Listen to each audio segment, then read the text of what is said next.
Programa Insabi Educación de la Coordinación de Formación y Capacitación del Personal de Salud, que contribuye en la actualización y desarrollo de conocimientos y competencias en el personal de salud y a través de la educación continua y permanente repercutir en el bienestar de la población. El día de hoy, como ustedes saben, corresponde el Seminario Permanente de Atención Primaria de Salud.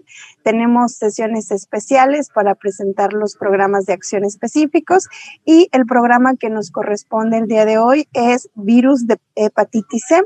Nos acompaña el doctor Daniel Fernando Pérez Larios y voy a presentarlo. El doctor Daniel Fernando Pérez es supervisor de mejoras para la calidad de la atención de la Dirección de Investigación Operativa del Centro Nacional para la Prevención y el Control del VIH-Sida, CENSIDA. Doctor, le damos la bienvenida y le cedemos el micrófono para comenzar con su exposición del día de hoy. Les recordamos a todos nuestros participantes que al final de esta sesión pueden hacer sus preguntas y sus comentarios. Muchas gracias, doctor, y bienvenido. Hola, muchísimas gracias. Gracias por la invitación. Desde todo, pues la doctora Aletze, la directora general de CENSIDA, pues les extiende una disculpa. Lamentablemente tuvo algo urgente que no podía dejar atrás, pero me encargó que les enviara sus saludos y más porque esto que vamos a ver ahorita es uno de los que será hitos más importantes que tenemos en la salud de nuestro país. Les cuento un poquito. En el 2018 y antes del 2018, pues en realidad teníamos pues muy pocas opciones para tratar la hepatitis C. En realidad muy poquitas personas lograban ingresar hacia el tratamiento efectivo y pues entonces ahora con este nuevo programa de acción específico, pues en realidad nosotros vamos a ver o les voy a mostrar que pues en realidad las personas que lamentablemente tienen infección por hepatitis C crónica, pues acceden a tratamiento que es gratuito, que es muy efectivo y que pues eso va a hacer que no tengan complicaciones y que van a tener una calidad de vida adecuada. Voy a intentar compartirles la pantalla para que nosotros podamos empezar.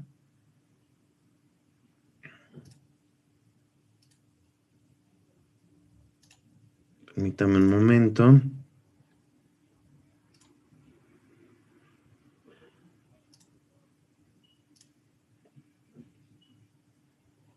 Creo que ahí ya la pueden ver, ¿verdad?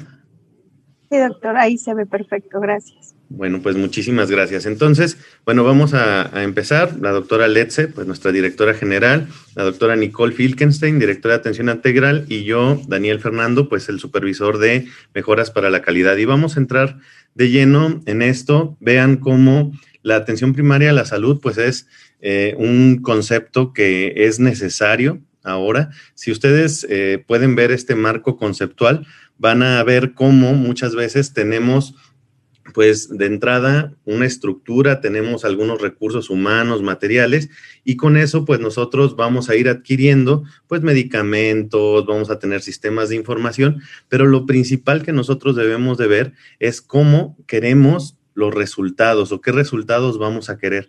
Y en ese sentido, ustedes pueden ver en ese recuadro rojo que tienen en su pantalla, pues son las salidas, ¿no? ¿Qué elementos van a ser fundamentales y qué queremos lograr para que nosotros podamos ofrecer o tengamos un resultado que sea adecuado para las personas? Y se fijan en esta parte en donde dice cobertura efectiva del servicio, pues tenemos varios ejes que van a ser transversales en todas las intervenciones que nosotros estamos aplicando con el programa de acción específico. Uno es la promoción de la salud y creo que es importantísimo esta visión que ahora se tiene de cómo la misma persona, ¿sí? Ustedes como profesionales de la salud, cuando llegan las personas hacia las unidades médicas o cuando están en campo, muchas veces el empoderamiento que se les da a estas personas para hacerse cargo también de su salud, algo que se conoce como la alfabetización en salud, es uno de los grandes pilares que ahora tenemos porque hemos entendido que a pesar de que nosotros tengamos sistemas de salud robustos, que tengamos muchos insumos, sin la participación de las comunidades, sin la participación de los líderes comunitarios y de las personas, pues entonces será muy difícil que nosotros podamos llegar a resultados que queremos, ¿no? también es bien importante que tengamos esta idea o que empecemos a migrar de esta idea del tratamiento de las enfermedades hacia la prevención de las enfermedades. Y creo que ustedes han notado que en muchas de los programas que hay en este momento en la Secretaría de Salud y en todo el sector salud, pues es este enfoque preventivo, ¿no? De enfermedades como serían la diabetes, todo lo que estamos haciendo para prevenir las nuevas infecciones por VIH, y en este sentido también el cambio de paradigma de que además del tratamiento para la hepatitis C, también estamos implementando estrategias para tratar de que las personas que están en mayor situación de vulnerabilidad, pues entonces no adquieran esta enfermedad. Y pues en eso, otros ejes transversales es la salud reproductiva, ¿no? Es, digamos, un tema que yo creo que vamos a empezar a ver principalmente a partir del siguiente año, porque vamos a tener más estrategias de detección en las mujeres embarazadas, pues que muchas veces la hepatitis C, a pesar de que no es una enfermedad que tengamos, o una infección, mejor dicho, que tengamos tan en la mente como una de las infecciones que pueden transmitirse de algo que conocemos como manera vertical, o sea, de la mamá al hijo, pues en realidad sí tiene algo de riesgo, ¿no? Entonces sabemos que, por ejemplo, las pruebas para VIH, pues se deben de hacer al menos en 2 ocasiones a la mamá cuando está en el embarazo, pero entonces no hay tal vez un lineamiento tan claro para hacer esta detección en las mujeres embarazadas de hepatitis C. Y fíjense que va a ser muy importante porque conforme vayamos avanzando, muchas veces esta enfermedad es silenciosa, ¿no? La mayoría de las ocasiones cuando tenemos algún otro tipo de hepatitis, ya sea hepatitis A, que es la que más, digamos, tenemos en nuestra mente, pues tenemos sintomatología. Pero en la hepatitis C, ese porcentaje de personas que desarrollan síntomas es muy bajito. Y entonces la siguiente vez que nosotros sabemos o tenemos alguna alteración por la hepatitis C, pues es cuando ya tenemos complicaciones, ¿no? Entonces, por eso es tan importante el generar, ¿sí? Tanto en los profesionales de salud como también en la población en general, esta idea de que podemos estar en riesgo de tener hepatitis C, y vamos a ver qué elementos se tomaron en cuenta en este programa de acción específico, pues para tenerlo, ¿no? Y eso se, digamos, concatena, se une con las enfermedades de la infancia, que aunque la hepatitis C tal vez no es una de las más prevalentes, pues sí, el hecho de no identificarla y no tratarla, pues sí tendría un impacto directo en el desarrollo del niño, la niña y de los adolescentes, ¿sí? Pues es una enfermedad infecciosa y curiosamente, como tal, no es tanto la infección, ¿sí? La que provoca todas las complicaciones, sino que a la postre, cuando hay una infección que no se controla, que no se trata, pues entonces empieza a desarrollar enfermedades crónicas. Y es bien importante que en este momento podamos diferenciar entre la infección, que muchas veces pues nos va a provocar esas complicaciones, y que una vez que ya hay estas complicaciones, a pesar de que nosotros curamos la infección con los antivirales, las complicaciones tienden a quedarse, ¿sí? Por eso es bien importante que evitemos, que demos un tratamiento oportuno para evitar esa evolución de la enfermedad, ¿no? ¿Y qué enfermedades crónicas vamos a tener derivadas de la hepatitis C? Bueno, la más común es la cirrosis, pero también el cáncer de hígado, ¿no? El cáncer hepatocelular, y con ellas vienen muchas que muchas veces no tenemos tan en la mente, ¿no? Como sería la diabetes, como serían enfermedades renales, hay algo que se llama crioglobulinemia, enfermedades de la piel, y también se ha asociado a trastornos de las células inmunológicas, ¿no? De las células de defensa y principalmente de linfomas, ¿no? Hay una asociación entre hepatitis C y el desarrollo de linfomas y también de enfermedades de salud mental. Es mucho más común que nosotros veamos que las personas que tienen hepatitis C, pues también tengan depresión, que tengan ansiedad. Entonces, se fijan, pues esto es, digamos, como un continuo, y creo que el mayor mérito que se tiene con este marco conceptual de la atención primaria a la salud es que, se fijan, ve a las personas como un todo, ¿no? Es un enfoque de manera integral. Y fíjense en esta parte de abajo, cómo también explora, ¿no? Algunos elementos que muchas veces no tomamos en cuenta, pero que son importantísimos al momento de que nosotros tratamos de entender la salud en la población. Y en ese sentido, pues nosotros vemos que los determinantes sociales y el contexto de donde viven las personas es fundamental. No importa que tengamos los mejores medicamentos, no importa que tengamos las mejores clínicas, si esas clínicas quedan muy lejos de las personas y ellas no pueden acceder, ¿no? Entonces, el tener en mente como un eje transversal hacia todo estos determinantes sociales que son, por ejemplo, los usos y costumbres, el poder económico que pueden tener las personas, el contexto social en donde se desarrollan, pues esto nos sirve mucho para poder integrar, modificar estas intervenciones y poder lograr entonces estos objetivos que nos planteamos. ¿Qué vamos a ver? Pues a lo largo de esta plática, pues son rápidamente los pilares en los cuales se conforma este programa de acción específico, el diagnóstico con el cual nosotros iniciamos este programa de acción específico y cómo se fue elaborando, qué objetivos se tienen y cómo los vamos a tratar de alcanzar y finalmente con qué estructura y el presupuesto que contamos y la normatividad que tenemos. Pero pues va a ser, digamos, algo que es muy interesante porque nos va a dar este panorama de cómo estaba la hepatitis C y cómo se está, digamos, intentando disminuirla y quitarla como un problema de salud pública en nuestro país. Y fíjense que iniciamos con algo muy importante, que son cuáles son estos pilares, ¿no? En los cuales se fundamenta el programa de acción específico. Y algo de lo más novedoso, de lo más, digamos, importante que se tiene, es este concepto de salud basada en valor. Muchas veces nosotros creemos que el hecho de que vayamos a un lugar y obtengamos una consulta, de que obtengamos un medicamento que es el más caro, puede haber esta idea de que es el mejor. Sin embargo, en ocasiones vemos que no es así en la realidad. Entonces, este concepto de salud basada en valor tiene que ver y recoge, ¿sí?, que las personas en muchas ocasiones, pues los intereses, no nada más el hecho de poderme curar de una enfermedad o de curarme de una infección, sino que además hay otros valores y otros aspectos que son importantes para esa persona que debemos de tomar en cuenta.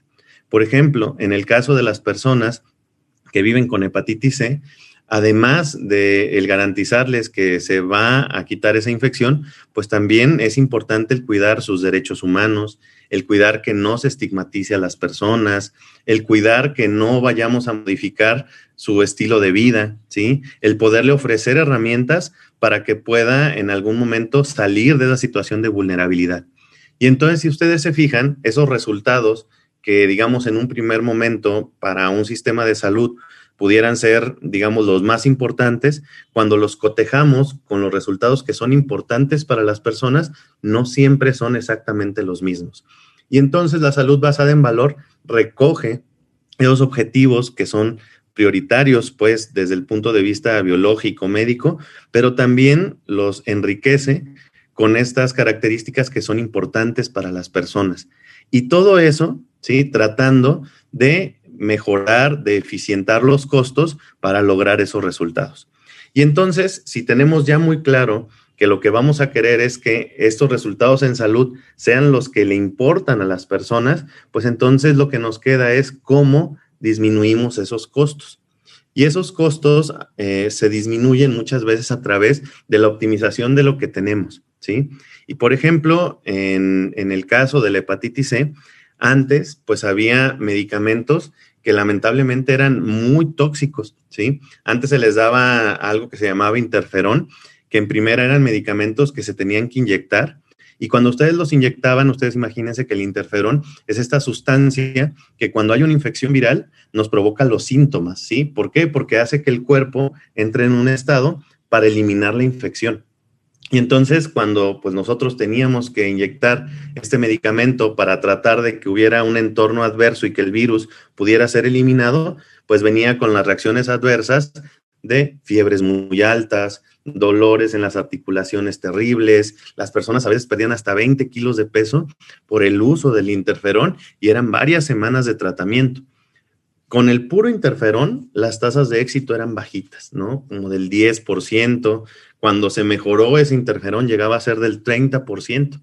Pero imagínense entonces todo esto que teníamos que aguantar para que en realidad pues, el resultado fuera malo. Entonces se le añadió ribavirina, y ribavirina es un antiviral que es inespecífico, funciona para muchos virus, pero también tiene reacciones adversas, y la principal es que en algunas personas puede provocar que los glóbulos rojos, estos eritrocitos, se destruyen, ¿no? Que generen hemólisis, y entonces, pues además teníamos una persona que a veces llegaban, ¿sí? Con anemias graves. Entonces se fijan, pues en lo clínico, lamentablemente no teníamos las herramientas necesarias para poder ofrecer un tratamiento bueno, ¿no? De calidad, probablemente porque era lo único que había a nivel internacional. Conforme fue avanzando esta tecnología farmacéutica, conforme hubieron nuevos descubrimientos, pues entonces ahora tenemos algo que se llaman antivirales de acción directa. Y estos antivirales de acción directa ahora tienen una efectividad superior a veces al 95%, ¿sí? ¿Qué quiere decir esto? Que 9 de cada 10 personas se curan, ¿no? Entonces, si se fijan, de ese 30% que teníamos, ahora un 95%, pues ha habido una optimización clínica muy grande, ¿no? Y eso viene además con una reducción impresionante en las reacciones adversas. ¿Por qué? Porque regularmente ahora lo único de lo que se manifiesta en ocasiones por los pacientes es que tienen algún tipo de dolor de cabeza, molestias gastrointestinales, pero la mayoría de las ocasiones pues no son graves, ¿no? Entonces esto es muy importante. El primer pilar, optimización clínica. El siguiente es la optimización poblacional. ¿Y a qué nos referimos con optimización poblacional? Pues a que en realidad podamos este avance en la optimización clínica, poderlo diseminar a la mayor cantidad de personas que puedan ser candidatas al tratamiento. ¿Y esto por qué lo digo? Bueno, porque probablemente, así como somos diversos, todas las personas, pues habrá en algunos casos en donde probablemente algunas enfermedades pues no puedan ser tratadas a todos por igual, ¿sí? Y entonces eso evita que nosotros podamos generar estrategias que puedan ser, pues, digamos, adecuadas para la mayoría de las personas. Afortunadamente, y como lo vamos a ver en unas diapositivas más adelante, pues este diagnóstico que se hizo antes del protocolo de acción específico, pues nos dio esta visión de que en realidad el genotipo de la hepatitis C, el principal, pues era el genotipo 1, que era la mayor cantidad de personas que tenían esta infección por el virus de la hepatitis C. También vimos que estos medicamentos funcionan a cualquier grado de fibrosis hepática, desde los que no tienen nada de fibrosis hasta los que tienen cirrosis, y entonces eso nos permite hacer homogéneo este tratamiento y las intervenciones para poder optimizar también este esquema de tratamiento. Y finalmente, y algo, aunque no es lo más importante en salud, siempre es bueno, porque tenemos recursos finitos, pues la optimización económica.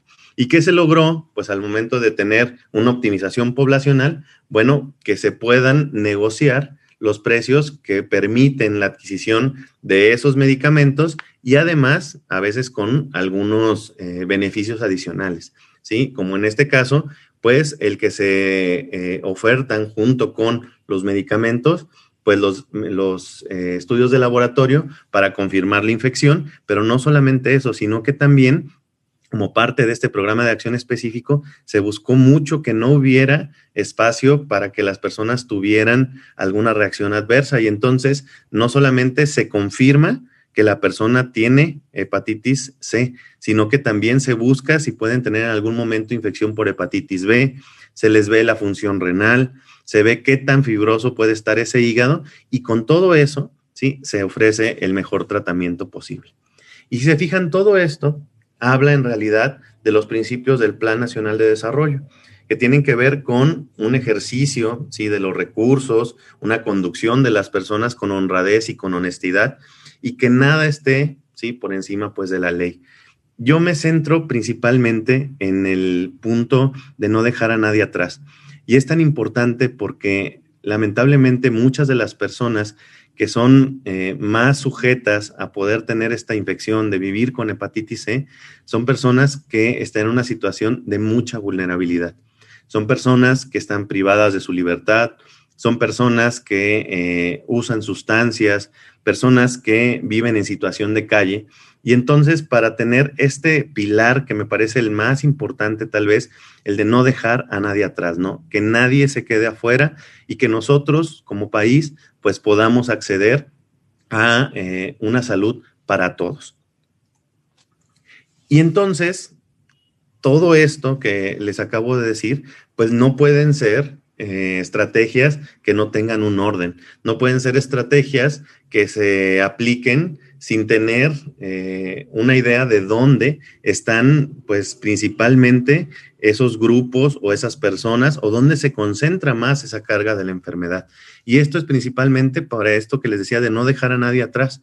Y entonces, a través de un ejercicio que se le llama territorialización, este ejercicio lo que hace es que a través de poder integrar todos los análisis de epidemiología de los casos que se han tenido a través de lo largo de los años, se pudieron identificar cuáles son los municipios dentro de nuestras entidades federativas en donde hay mayor carga de la enfermedad. Este ejercicio me parece, digamos, algo revolucionario, me parece un ejercicio fundamental porque nos permite ver exactamente en dónde podemos focalizar las intervenciones. Si bien este programa es nacional, si bien estas estrategias son del sector, que afortunadamente esto es algo también muy importante, participan pues todas las instituciones del sector salud, pues es importante focalizar o poner especial atención donde sabemos que hay mayor cantidad de personas que viven con hepatitis C, ¿sí? Y entonces, donde nos focalizamos, además, dentro de esos municipios, son, por ejemplo, en puntos de encuentro, ¿sí? Para poblaciones clave, ahorita las vamos a ver, en picaderos, por ejemplo, donde las personas utilizan estas sustancias intravenosas, son lugares en donde se pueden diseñar estrategias que son confeccionadas a la medida, ¿sí? Y entonces con eso, pues lo que nosotros vamos a hacer es brindar, y este es otro segundo de los componentes que me parece a mí maravilloso, pues ofertar servicios, pero que sean de atención diferenciada, ¿sí? Y fíjense qué maravilloso es esto, porque regularmente la atención diferenciada tiene que ver con que la manera en la cual nosotros vamos a atender, por ejemplo, una persona que usa sustancias no es igual a la persona, por ejemplo, a la mujer de 60 años que lamentablemente adquirió la infección a través de la transfusión de hemoderivados, ¿sí? Entonces se fijan desde el lenguaje, ¿sí? Desde la forma en la cual nosotros vamos a tratar de alfabetizar a esas dos poblaciones, pues son diferentes, ¿sí? También la forma de la entrega probablemente de los insumos, de los medicamentos y también las estrategias de prevención, pues son muy distintas. Y entonces este concepto de atención diferenciada que utilizamos mucho también en las personas que viven con VIH, creo que toma una importancia mayúscula cuando nosotros ingresamos a este nuevo programa de acción específico. Y vean que tenemos pues varios, digamos, puntos en los cuales es importante saber cuáles son los retos o cuáles son estas, digamos, barreras a las que nos podemos enfrentar. Sabemos que hay una transición demográfica, ¿sí? Todavía México de aquí a varias décadas pues va a seguir con un incremento de la población, pero si nos fijamos, pues entonces esta pirámide poblacional tiende a tener cada vez una base mucho más pequeña y entonces el vértice de esta pirámide empieza a hacerse más grande. ¿Qué quiere decir con esto? Bueno, que entonces las personas pues empiezan a crecer, empieza a haber un aumento en las personas de la tercera edad y con este aumento en la edad pues viene un incremento también en las enfermedades complejas o en las enfermedades crónicas, ¿sí? En ese sentido, pues nosotros vamos a ver que en ocasiones las personas que viven con hepatitis C, que no tuvimos un diagnóstico oportuno, que lamentablemente no recibieron tratamiento, pues van a evolucionar y en algún momento pues van a tener estas complicaciones que es importante el decir que entre más hay fibrosis, una persona que, por ejemplo, tiene ya cirrosis o que tiene un cáncer hepático, lamentablemente las intervenciones que nosotros podemos hacer tienden a ser menos efectivas, ¿sí? Y entonces este margen de eficiencia pues disminuye. Entonces ese es uno de los principales retos que tenemos. Pero además las demandas de la sociedad pues han ido cambiando, ¿sí? Y es importante el entender también cuáles son estas necesidades para poder adaptarnos. Además, si nos fijamos, todavía hay un gran sector de la población que no tiene, ¿sí?, un sistema de seguridad social y que por lo tanto dependen de todos estos esfuerzos que nosotros estamos haciendo, todos nosotros los que estamos como profesionales de salud y que somos pues servidores públicos, para poder garantizar que estas personas pues accedan a la atención. Y eso se ve en que si ustedes ven, por ejemplo, el gasto de salud que se tiene en Estados Unidos y lo comparamos con el que tiene México, pues en realidad el de Estados Unidos es muchas veces más. Y esto ha llevado a que, por ejemplo, en Estados Unidos se tengan que hacer muchos estudios, ¿no? En ocasiones, estudios que tal vez no están clínicamente, digamos, indicados, pero que se van dando así precisamente por estos cambios en la dinámica de la persona con el médico, ¿no? Estos cambios sociales, pero que no implican necesariamente una mejoría en la calidad de la atención, ¿no? Y este incremento, ¿sí?, sin orden, este incremento sin sentido a veces en los gastos en salud, pues pueden amenazar la sustentabilidad de los programas, ¿sí? Entonces, por eso hay que tener en cuenta esto que veíamos de salud basada en valor, porque eso nos va a permitir tener este equilibrio entre los valores, el valor que quieren las personas, con también la optimización que nosotros podemos dar a los insumos que tenemos, ¿sí? ¿Y qué se requiere? Bueno, pues un sistema que esté centrado en las personas. Como les digo, es un cambio en el paradigma y entonces lo que tenemos que ver es qué es lo que quieren estas personas, ¿sí? Y en base en eso, con base en eso, mejor dicho, poder hacer alrededor de esto todas nuestras intervenciones, ¿no? Cómo mejorar los primeros niveles de atención. Si ustedes ven, ahora la medicina cada vez tiende a ser mucho más especializada, pero con esa especialización viene también la fracción, ¿sí? O la separación, la división, ¿sí? Se convierte en un modelo fraccionado, no se ve a la persona como un todo y muchas veces esto hace que en realidad no podamos ofrecerle la mejor atención a las personas. Entonces, el mejorar el primer nivel de atención, ¿sí?, con este enfoque de atención primaria a la salud, empoderando también a las comunidades, nos va a ayudar a que entonces evitemos que haya las complicaciones y que entonces probablemente no requiramos tanto a estos superespecialistas para poder dar esta atención.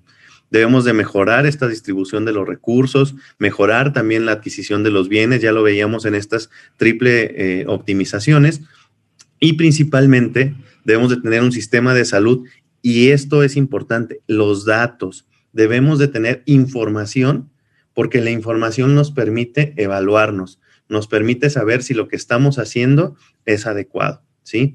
Y entonces estos datos y este sistema de salud pues debe de cambiar y se debe de centrar entonces en las necesidades de las personas y de las comunidades, como decíamos. Y para terminar este bloque que tenemos aquí, pues tenemos este editorial, ¿no? Que desde este tiempo, desde el 2010, ya se empezaba a hablar de lo que era esta salud basada en valor, ¿sí? Y retomamos entonces estos conceptos, que el valor va a ser los objetivos o los resultados que las personas quieren, ¿sí? Las que les interesan, y que nosotros vamos a tener primero fundamentalmente esos resultados y cómo podemos entonces optimizar y eficientar esos costos para que entonces la calidad o la atención que le estamos dando a las personas pues tenga cada vez más valor. ¿Cuál sería lo óptimo? Bueno, los resultados 100% lo que quieren las personas al menor costo posible, ¿sí? Entonces hay que encontrar ese equilibrio para que nosotros podamos dar una calidad con el mayor valor posible, ¿sí? Y como sabemos, pues este valor se obtiene en todo el ciclo de la atención, ¿sí? Desde que nosotros estamos planeando estos programas, en el momento en el que ustedes están haciéndole una detección a las personas, en el momento en el que ustedes les dan las herramientas para que ellos conozcan su enfermedad y se cuiden, que es la alfabetización, al momento de que se dan los medicamentos y con el mismo medicamento pero también al final cuando nosotros debemos de evaluarnos y ver si lo que estamos haciendo pues está sirviendo o no está sirviendo. Y todo eso, ¿sí? Toda esta salud, todos estos resultados, pues al final lo que queremos es que lleven a un bienestar para las personas. Y por eso la mejor estrategia que tenemos para reducir los costos y mejorar el valor, pues es que mejoremos nuestros resultados. Y fíjense que el hecho de tener probablemente ventanas de oportunidad cuando se está aplicando un modelo nuevo, pues no es necesariamente malo. Lo malo sería el no aprender de ello. Y si nosotros vemos, pues este camino, este modelo, pues lo que trata de hacer es tener un ciclos de mejora continua, ¿no? Al momento en el que nosotros identificamos que hay una ventana de oportunidad, debemos de enfocarnos en ver cómo podemos mejorarlo, cómo podemos maximizar ese valor y nuevamente volverlo a aplicar. Y entonces esto se va a ir reproduciendo hasta que logremos el mejor sistema que tenga las mejores calidades y las mejores cualidades. Y entonces para eso pues necesitamos este análisis, esta medición de los resultados, ¿sí? Y ustedes se fijan, tenemos aquí que primero necesitamos datos que sean transparentes, ¿no? Que sean de una alta calidad. ¿Y cómo logramos esto? Bueno, hay diferentes métodos. Ahora tenemos una plataforma, ¿sí? Que esa plataforma es, digamos, se quiere que sea sectorial en algún momento, en donde las personas pues podamos darles ese seguimiento desde que tenemos la detección positiva de hepatitis C hasta que podemos darles el seguimiento. ¿Y para qué nos sirve eso? Bueno, porque en ese momento podemos ver cuántas personas son hombres, cuántas son mujeres, cuántas personas tienen algunos factores de riesgo, si utilizan sustancias, si por ejemplo tienen tatuajes, si tienen alguna otra cosa que les esté poniendo en riesgo de tener hepatitis C. Pero también nos habla de cómo están llegando. A diferencia de algunas otras plataformas, con esta que tenemos del programa, podemos ver, por ejemplo, el nivel de fibrosis con el cual tenían las personas o si ya tienen complicaciones. Y eso nos sirve para entonces saber cuántas de las personas que estamos metiendo a nuestro programa, pues tienen en algún momento cirrosis, ¿no? Y eso nos hablaría de que tal vez debemos de enfocarnos más hacia detectarlos mucho más temprano, ¿sí? Entonces, esto nos ayuda a hacer análisis, nos ayuda entonces a tener un benchmarking mucho más preciso, a poder darle seguimiento más puntual a las acciones que estamos teniendo y entonces con eso, pues cambiar esta cultura y no nada más la cultura, sino también cambiar en algunos momentos las herramientas o las estrategias que nosotros estamos utilizando si vemos que en realidad no se ajustan a la necesidad. Pero si se fijan, entonces la retroalimentación y los datos son importantísimos, ¿sí? Y estos datos, pues, nos van a servir, pues, por ejemplo, para empoderar a las personas, decíamos, para darles esa alfabetización en salud. Imagínense ustedes que llega una persona que estuvo expuesta, ¿no?, al virus de la hepatitis C, le damos tratamiento, pero no hacemos nada para prevenir la reinfección. No la empoderamos, no le damos esa alfabetización en salud, pues entonces es probable, en algunos estudios se ha visto que, por ejemplo, en los hombres que tienen sexo con hombres, los HCH, puede ser incluso hasta del 15% en algunos países de Europa, ¿no? Entonces, se fijan, esas personas ya las identificamos, les dimos tratamiento, se curaron, pero entonces olvidamos este eslabón de poderles proporcionar, de empoderarlos con educación y entonces, pues entonces regresamos otra vez a una exposición nueva, ¿sí? Pero también al personal de salud nos sirve, ¿sí?, esta retroalimentación para mejorar nuestros resultados, ¿sí? Les podemos decir, ¿sabes qué? Pues tal vez lo que están haciendo en este municipio ha sido muy efectivo y tal vez vale la pena el replicarlo en otros lugares. Al igual, podemos identificar mejoras, ¿no?, o ventanas de oportunidad en donde probablemente no estamos obteniendo el valor que queremos y entonces podemos incidir para tratar de mejorar en ese sitio.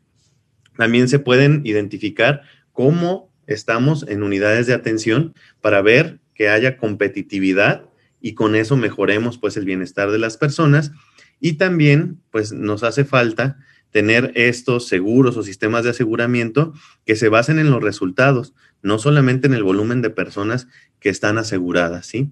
Y al final, pues todo esto nos permite también el tener estas alianzas estratégicas a veces con los sectores que hacen investigación o con los sectores de la industria para poder entonces ir adquiriendo elementos que identificamos a veces que son necesarios y que nos permitan ser más eficientes en nuestro programa.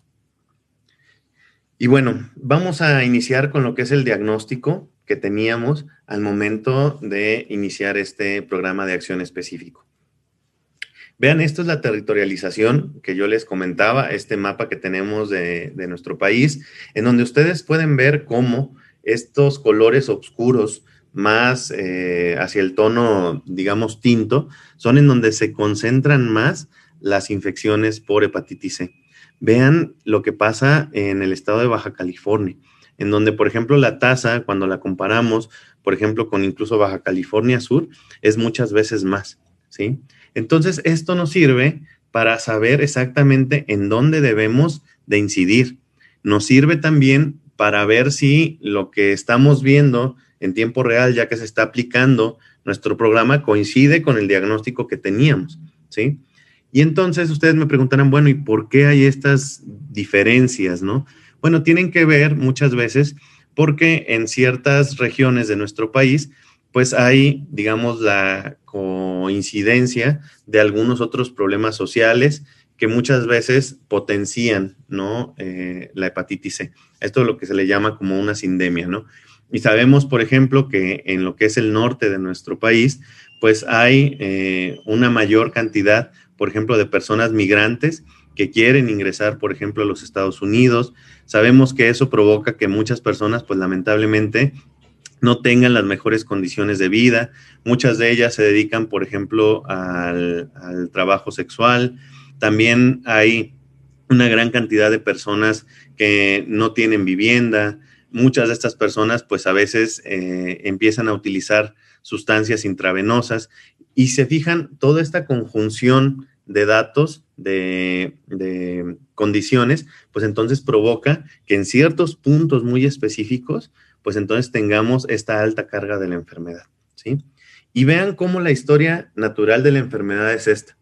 Cuando nosotros nos exponemos al virus, llámese porque nos hicimos un tatuaje en algún lugar donde no tenían pues las adecuadas medidas de asepsia y antisepsia, cuando nosotros recibimos algún componente, ya sea de hemoderivados o algún órgano o tejido antes de 1995, cuando no teníamos estas regulaciones en nuestro país, o cuando somos personas que utilizamos sustancias, principalmente las intravenosas, pero cualquier tipo de sustancia, por ejemplo, las inhaladas, también se asocia a este riesgo, pues entonces ingresa ese virus a nuestro cuerpo y entonces vean cómo es muy poquita, ¿sí? Esta cantidad de personas que pueden eliminar, que pueden aclarar el virus de manera espontánea, o sea, solitos. Solamente entre el 15 al 25%.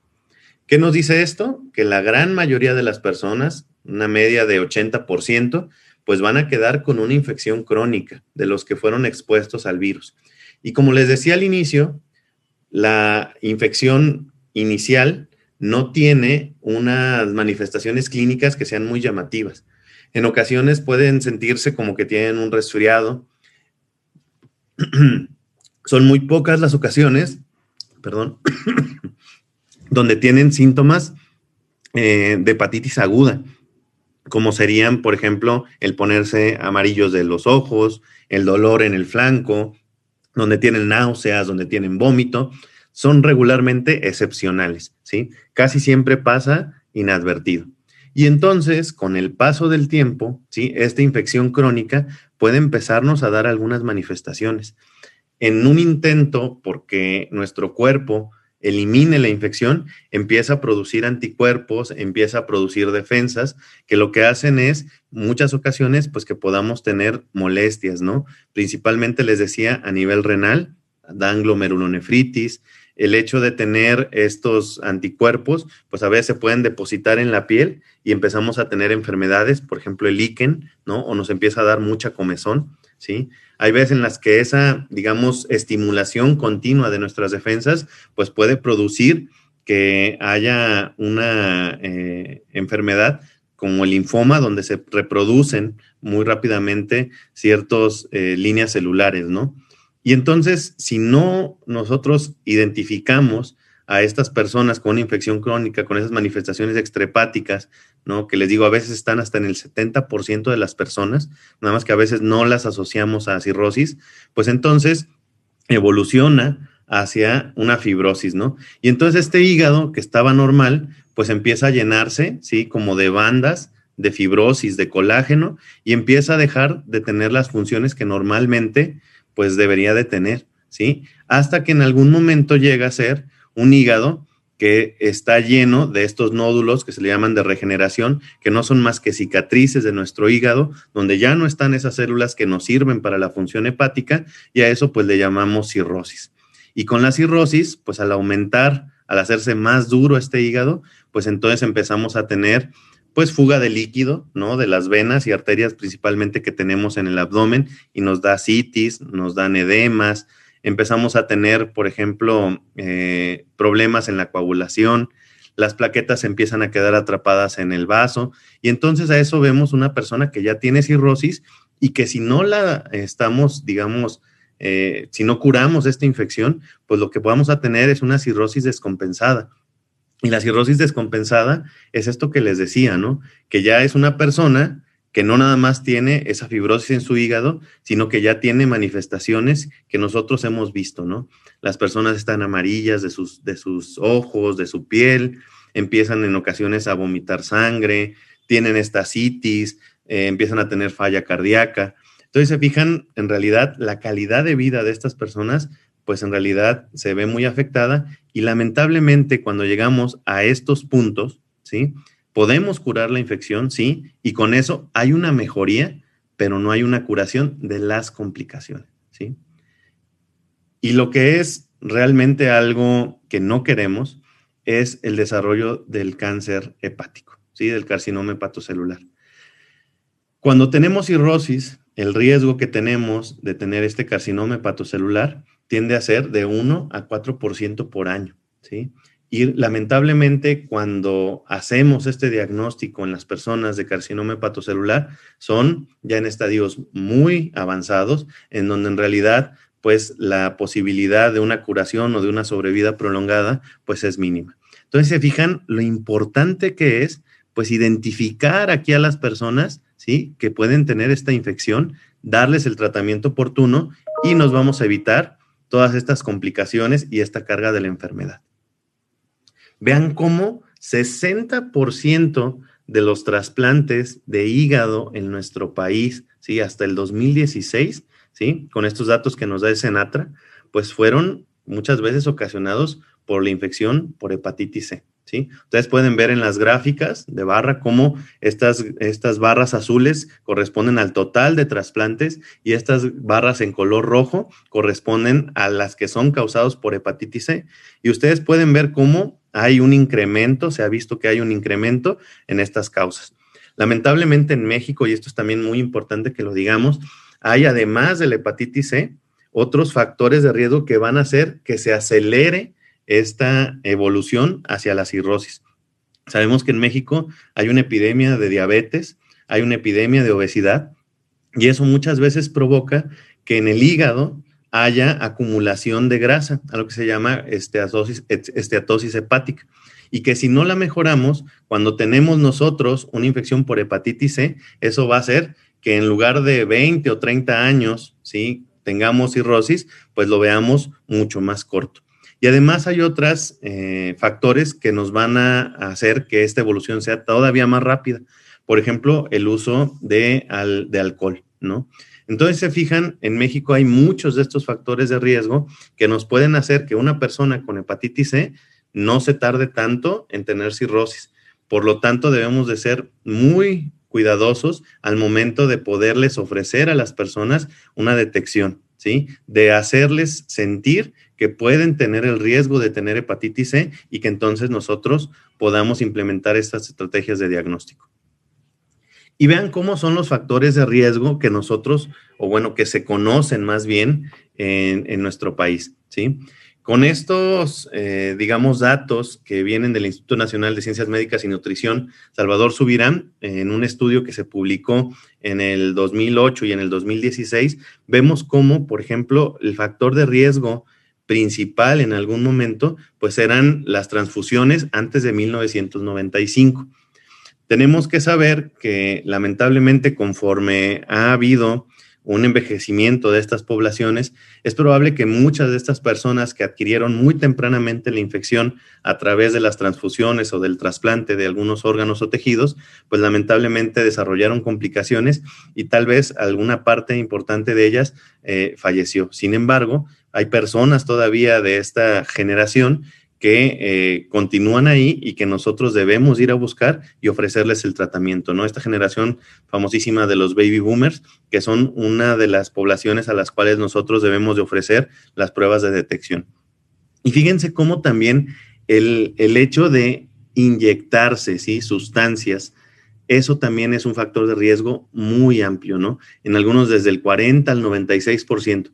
Y aquí quisiera, digamos, irme hacia algo que me parece muy importante. El hecho del factor de riesgo es el hecho de la inyección, ¿no? De la inyección parenteral. Hay estudios, por ejemplo, en el que se ha visto, por ejemplo, en personas privadas de la libertad, cómo no se inyectan drogas, pero se inyectan, por ejemplo, vitaminas o se inyectan algunos otros componentes que no necesariamente son sustancias ilegales.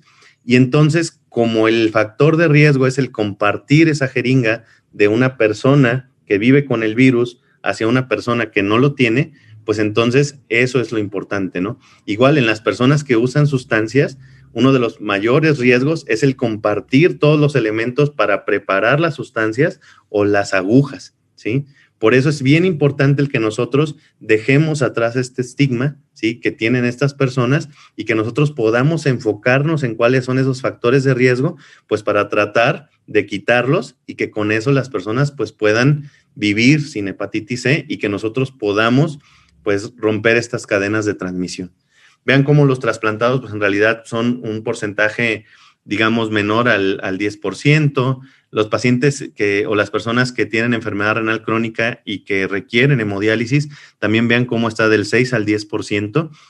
En esto también me gustaría comentarles que de lo que se ha visto hasta ahora y afortunadamente se han hecho tal vez muy bien los trabajos en estas unidades de hemodiálisis y afortunadamente no hemos encontrado a tantas personas que tengan hepatitis C. Definitivamente es un grupo poblacional que se van a intentar en estos siguientes años, digamos, darles un peso más grande al que se le ha estado dando, pero bueno, es una de las poblaciones que históricamente se reconoce que tienen este riesgo. Las personas privadas de la libertad, como les decía, y fíjense cómo no es lo mismo unidades en donde están, por ejemplo, en donde veíamos en la territorialización, en lugares de muy poca prevalencia, probablemente ahí es donde encontramos esto del 4%, pero en lugares donde hay una prevalencia elevada, pues también se refleja al interior de estas unidades de readaptación, ¿no? Entonces puede ser del 4 al 46%, las personas que viven con VIH entre el 5 al 12%, y fíjense cómo también las personas que tienen o que viven con diabetes y las personas que por algo tienen de manera repetida pruebas de funcionamiento hepático alteradas, pues también tienen mayor riesgo de tener hepatitis C. Entonces, si nos fijamos, sabiendo estos factores de riesgo, empezamos a saber quiénes son las personas a las cuales debemos de dirigir nuestras estrategias, ¿sí? Personas que se transfundieron antes del 95, personas usuarias de sustancias, tanto inyectables como inhaladas, personas que recibieron trasplantes antes del 95, personas que están en unidades de hemodiálisis, privadas de su libertad, personas que viven con VIH. Aquí probablemente faltaría las personas que son parejas de personas que tienen hepatitis C, ¿sí? También es más alta esa prevalencia y también había que hacerles esta prueba. Y pues también estas dos poblaciones que son muy importantes, ¿no? Alguien que les llega a su unidad y que entonces tiene estas pruebas de funcionamiento hepático alterados de manera persistente, hay que pensar en hepatitis C, igual en las personas que tienen diabetes, ¿no? ¿Y cuáles son estas recomendaciones? Pues vean ahí cómo se refleja esto que les estaba diciendo con estas recomendaciones de la Asociación Americana para el estudio de las enfermedades hepáticas de Estados Unidos, ¿no? El uso de sustancias intravenosas, intranasales y pues todas estas que ya les comentaba. Y vean, por ejemplo, cómo esto me parece algo muy llamativo, ¿no? Fíjense cómo en este estudio que hizo la doctora Fleiss, ¿no?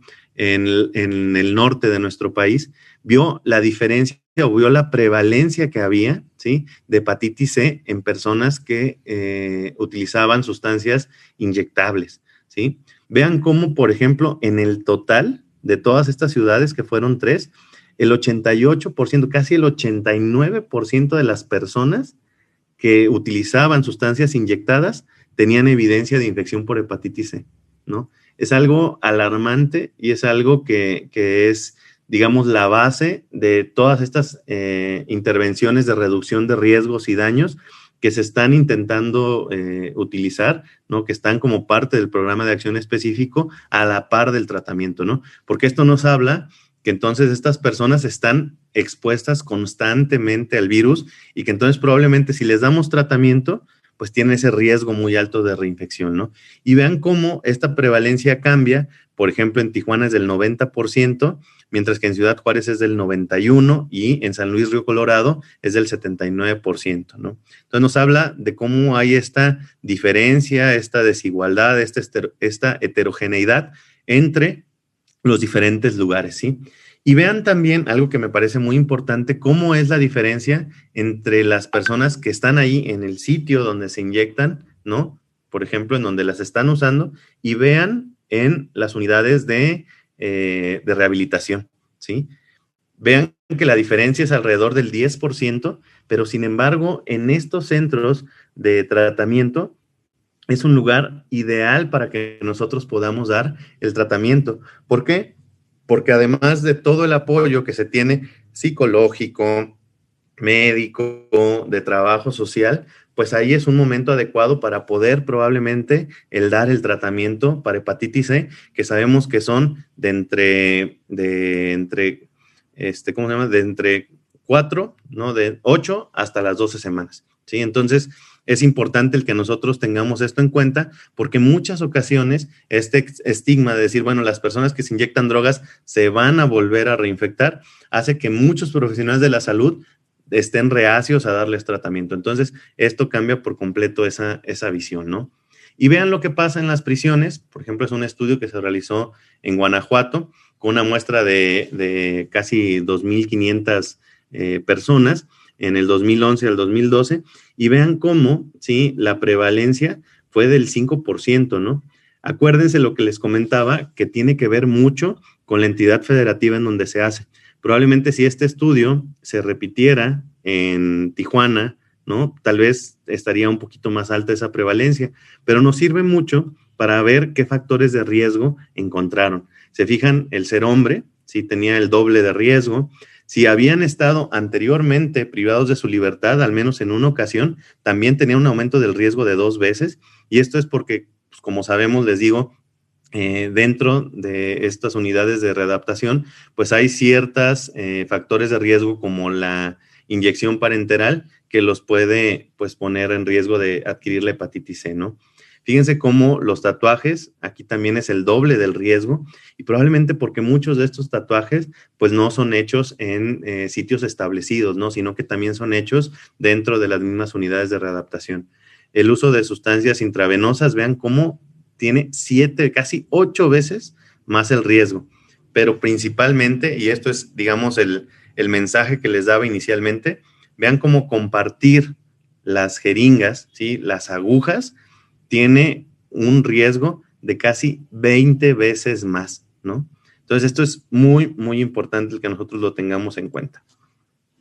Y les decía que antes de tener esta estrategia con los antivirales de acción directa que se le llaman pangenotípicos, porque sirven para todos estos genotipos que ustedes pueden ver, pues también son panfibróticos, porque los podemos dar en todos los estadios de fibrosis, ¿no? Desde los que apenas empiezan a tener ahí un poquito de bandas de fibrosis de colágeno en el hígado, hasta las personas que ya tienen cirrosis, ¿sí? Y entonces, ¿por qué es tan importante estos datos?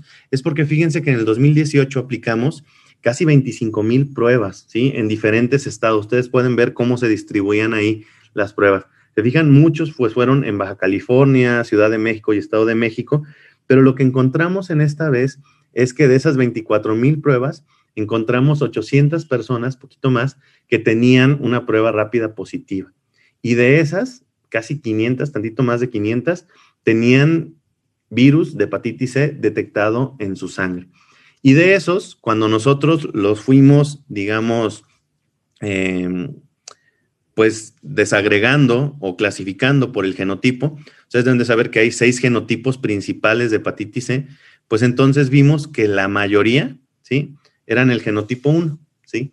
Algo que es una muy buena noticia, porque con los medicamentos actuales, con estos antivirales de acción directa, digamos, los genotipos que son difíciles de tratar son el genotipo 3 principalmente. Entonces, se fijan, pues en realidad una gran proporción de las personas pues tenían o genotipo 1 o genotipo 2. Entonces, nos hacía o nos hizo ver que pues en realidad el hacer esta optimización poblacional con estos esquemas, pues en realidad podía ser una ventana de oportunidad muy importante.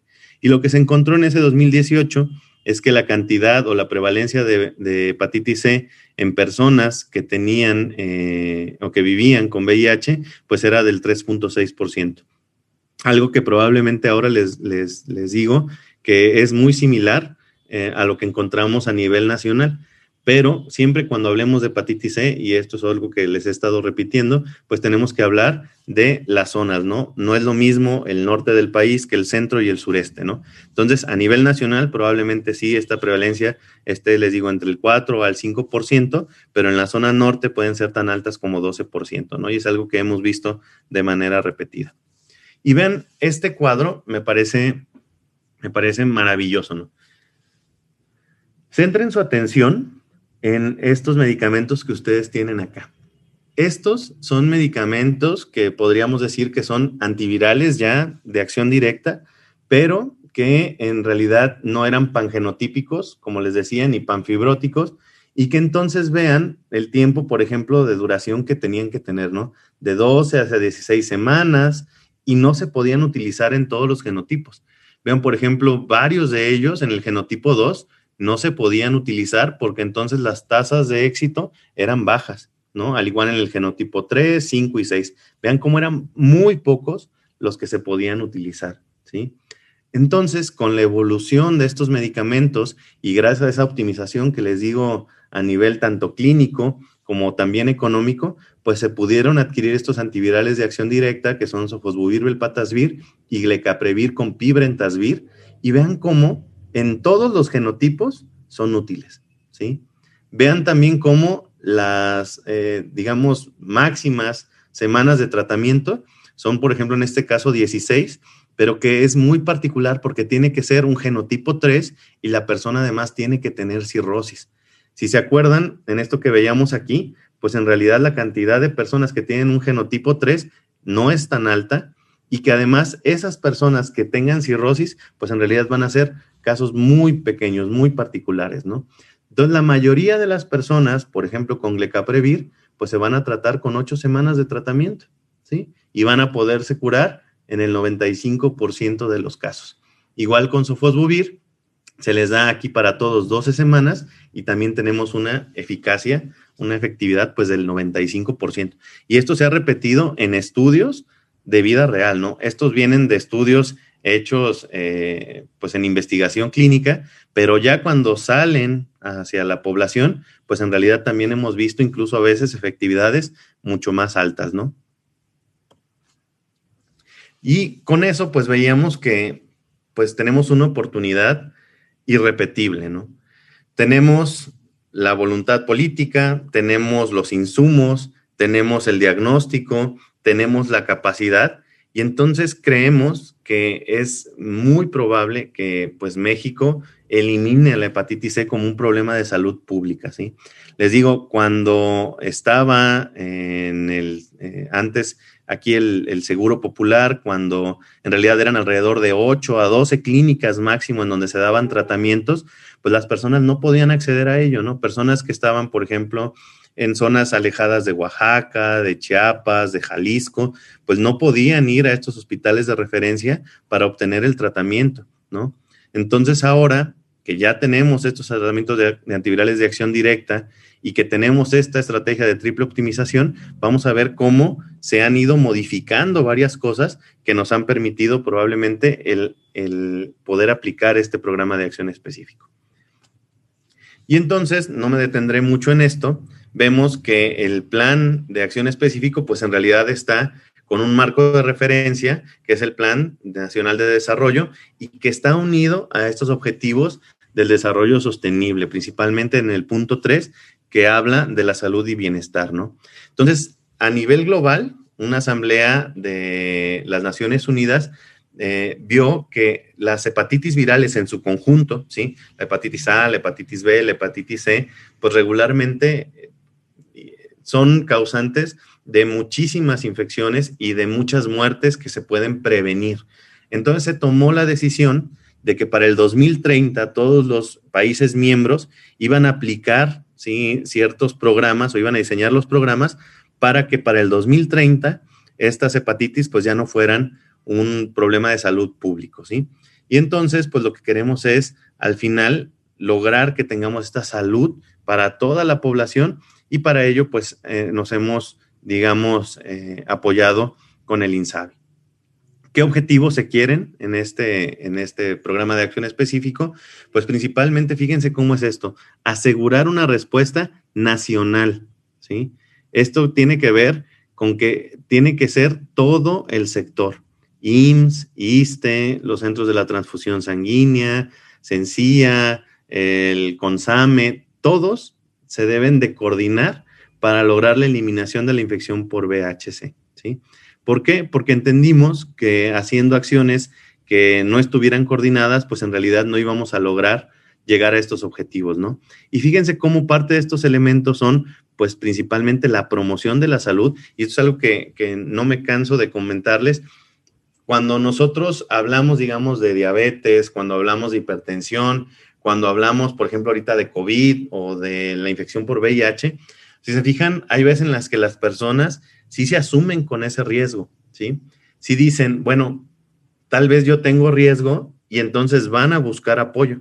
Con hepatitis C no pasa así, ¿no? No nos sentimos a veces en el riesgo de que podemos tener la infección.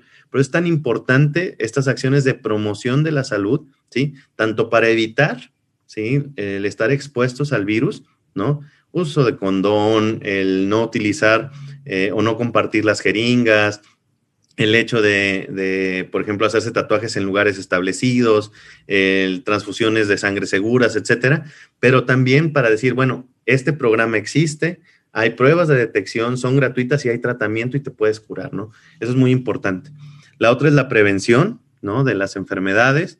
El diagnóstico, les digo, afortunadamente este programa de acción específico no nada más te dice si tienes anticuerpos, sino que te lleva de la mano hasta saber si tienes la infección, y no solamente eso, te dice si tienes además hepatitis B como una coinfección y, por ejemplo, te dice cómo está tu riñón, cómo está tu hígado para darte el mejor tratamiento posible, que hemos visto que pues tiene una efectividad altísima, ¿no?, del 95%.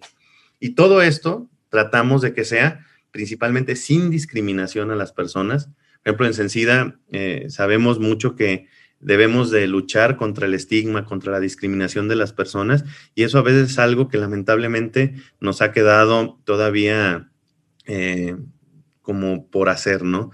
A pesar de los esfuerzos que se tienen, de los cursos, muchas veces todavía a nivel poblacional y también incluso, y eso es lo más alarmante, en los profesionales de la salud, hay mucha discriminación y mucho estigma, ¿no? Pero debemos de buscar este lema del Día Mundial del SIDA, que fue igualdad ya, creo que lo debemos de retomar, ¿no? Y quitar la discriminación, ¿no?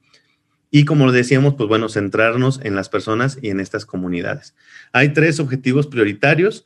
Uno es disminuir la incidencia de hepatitis C, ¿no? ¿Cómo lo vamos a hacer? Ya lo dijimos, ¿no? Promoción de la salud, prevención y reducción del daño. Reducción del daño son todas estas estrategias que nosotros vamos a aplicar para tratar de evitar que las personas se expongan al virus. Como cuál, el darles probablemente jeringas a las personas que, pues, debemos de reconocerlo, tienen un problema, ¿no?, con las adicciones y que no las van a poder dejar tan fácilmente. Entonces, lo que hacemos es tratar de limitar ese daño a través de no exponerlos hacia agujas que puedan tener, no nada más hepatitis C, ¿no?, sino también virus de inmunodeficiencia humana, otras infecciones, por ejemplo, infecciones por bacterias en la piel, ¿no? Entonces, esta reducción del daño es importantísima porque nos va a ayudar, además del tratamiento, a evitar que las personas pues vayan a adquirir ese virus, ¿no? Entonces, es el primer pilar, disminuir la incidencia. El segundo, incrementar el número de personas que saben que tienen hepatitis C. ¿Y cómo lo estamos haciendo? A través de la entrega de pruebas de detección, a través de campañas, y les decía, la promoción de la salud, en donde lo que ustedes nos ayuden a hacer es importantísimo. Tanto líderes comunitarios como la población en general, como los profesionales de la salud, debemos de estar hablando de hepatitis C para que las personas se acerquen a los sistemas de salud, se hagan estas pruebas que son muy rápidas, 15 minutos, y podamos en algún momento saber si vivimos o no con hepatitis C. Y finalmente, garantizar, y esta palabra es muy importante, la equidad, ¿no?, en el acceso al tratamiento. Les decía, podemos tener los medicamentos, podemos tener las unidades, pero si no tenemos equidad, si no ponemos hacia el alcance de esas personas, incluso las que viven más lejos, a su alcance estas estrategias, pues en realidad no vamos a lograr el objetivo de no dejar a las personas atrás, ¿no? Y esto es bien importante porque antes, por ejemplo, a personas que tenían más de 65 años no eran candidatas a tratamiento, a personas que, por ejemplo, no tenían un documento, pues no se les podía dar el tratamiento. Y ahora, si se fijan, independientemente de la edad, ¿sí?, del sexo, del grupo al que pertenezcan, si viven en nuestro país y no tienen seguridad social, se les puede dar a través del Fonsavi y a través de la Secretaría de Salud tratamiento integral y de calidad. Pero si tienen seguridad social, pues también tienen la capacidad para poder ingresar pues a este programa, ¿sí? Y pues entonces hay varias estrategias prioritarias, ¿no? Tener un modelo de prevención, ¿no? Eso ya se ha estado haciendo. Han visto que tenemos, por ejemplo, estos cursos de reducción de riesgos y daños, campañas que haya también que hay en la televisión. Se han estado trabajando mucho, por ejemplo, con los artistas del arte corporal, tatuajes o piercings, para que se mejoren estas calidades del tatuaje y pues de las, ¿qué será?, de estos elementos decorativos corporales.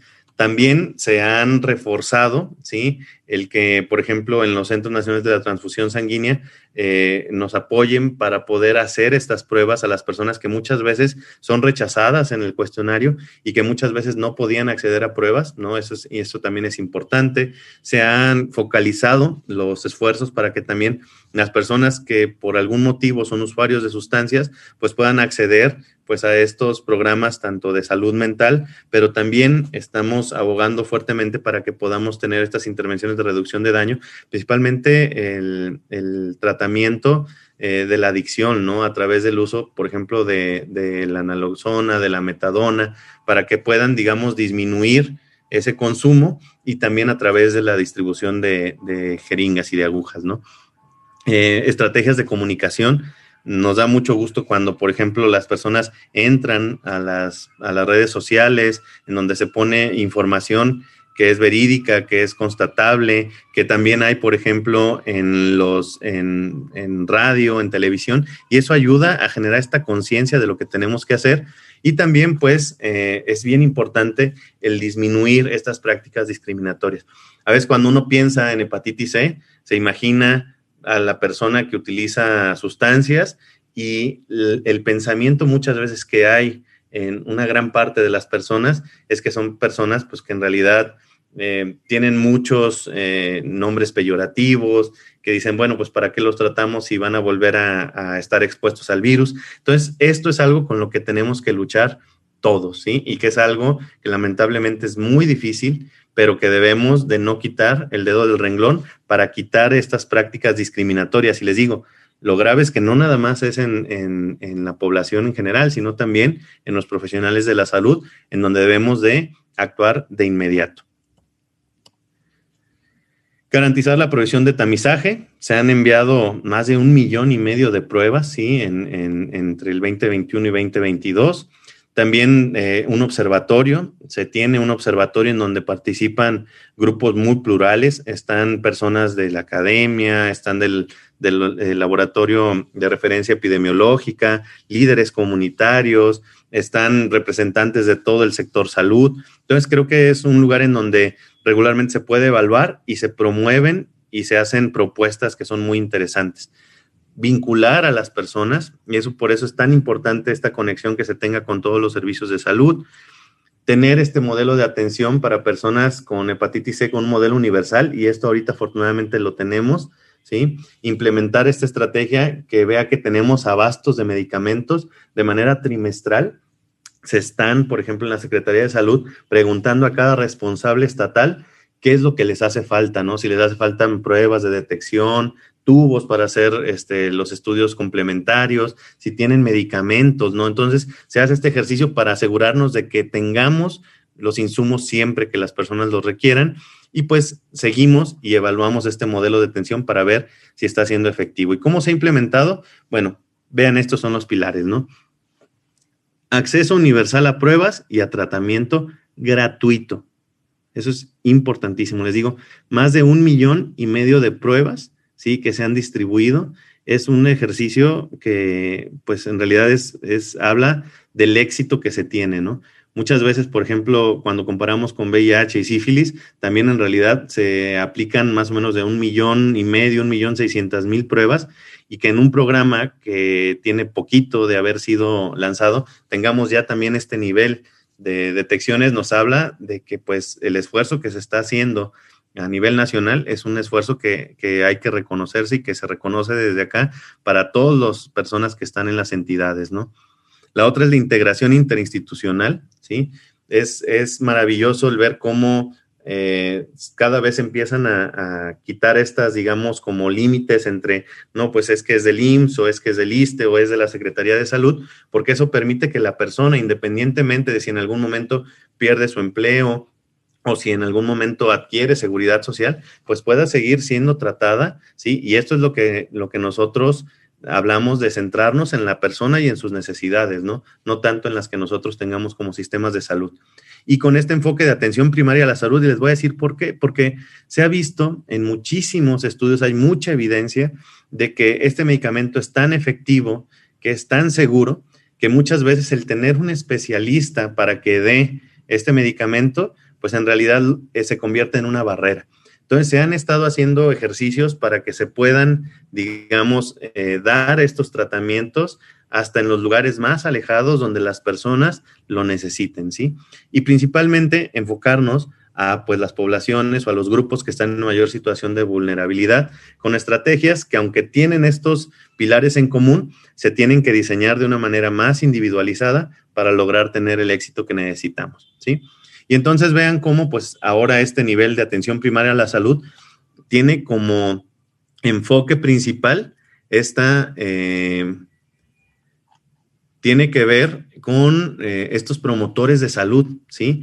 Y cómo estos promotores se acercan, empoderan, alfabetizan a las personas y entonces les ofrecen estas pruebas rápidas, ¿sí? Cuando estas personas salen con una prueba de detección positiva o reactiva, en ese momento tenemos la capacidad para tomarles las muestras de sangre. Y como les digo, si es positivo para hepatitis C, pues no nada más se les toma para VHC, también se les toma para hepatitis B, se les hacen pruebas para ver su estado de anemia, se hacen pruebas para ver cómo están sus defensas, cómo está la función renal con la creatinina y también, pues, las transaminasas. Y cuando se tienen pruebas rápidas ahí en ese mismo lugar, por esta, digamos, pues acompañamiento que a veces hay entre hepatitis C y VIH, también se les puede ofrecer una prueba rápida para VIH, ¿no? Y entonces, directamente a esas personas se les agenda una cita para ir con el médico, ¿sí? Y entonces este médico, pues, ya podrá examinar sus estudios de laboratorio identificar si hay algún dato de riesgo y, por ejemplo, cuando no hay ningún dato de riesgo, pues les puede iniciar ahí mismo tratamiento.